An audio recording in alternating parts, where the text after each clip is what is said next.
नमस्कार दोस्तों, जिन्होंने भी अभी तक हमारे चैनल को लाइक और सब्सक्राइब नहीं किया है, कृपया करके हमारे चैनल को लाइक और सब्सक्राइब कर लें, क्योंकि हम अपने इस चैनल के ऊपर बहुत ही इंपॉर्टेंट वीडियो लाते हैं जो आपके बहुत ही काम के होते हैं।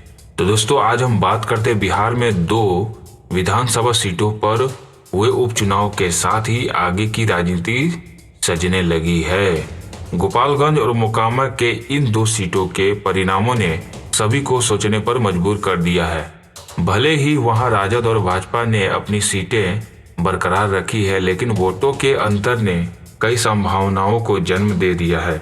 आगे फिलहाल मुजफ्फरपुर के कुढ़नी में उपचुनाव होना है और उसके बाद लोकसभा चुनाव की ओर सब चलेंगे, लेकिन गठबंधनों का मौजूद स्वरूप जस का तस रहेगा, कहा नहीं जा सकता है। गोपालगंज में भाजपा और मोकामा में राजद ने अपनी सीटें बरकरार तो रखी, लेकिन अंतर दोनों ही घट गया है।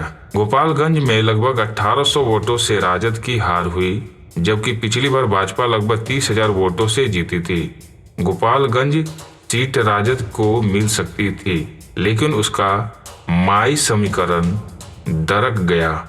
ओवैसी की पार्टी AIM ने 12,000 वोट काट दिए और लालू यादव के साले साधु यादव की पत्नी ने बसपा के टिकट पर चुनाव लड़कर यादव वोट में भी सेंध लगा दी। ओवैसी पिछले विधानसभा चुनाव में भी राजद के लिए रोड़ा बन गए थे, इसलिए वह सत्ता हासिल नहीं कर सका था। हालांकि बाद में ओवैसी के 5 में से 4 विधायक राजद में शामिल हो गए, परंतु ओवैसी खतरा है, इसमें कोई संदेह नहीं है।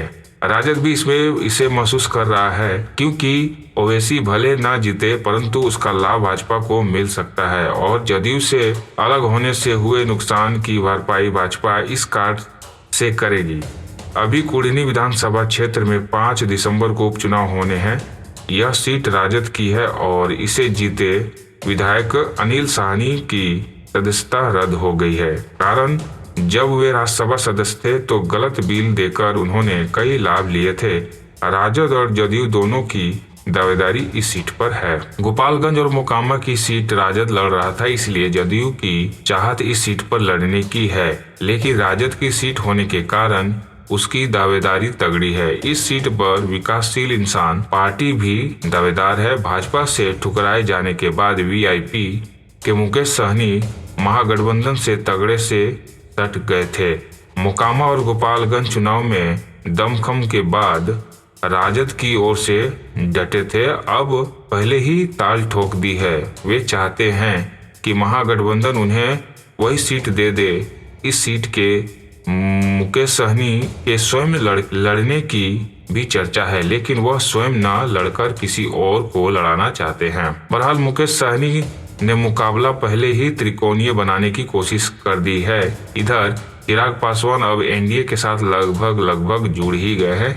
उनके जुड़ने से उनके चाचा पशुपति कुमार पासवान असहज होने लगे हैं। भाजपा भी अब भाव चिराग को भी दे रही है। वह जान रही है कि पासवान वोट चिराग की तरफ ही ज्यादा है।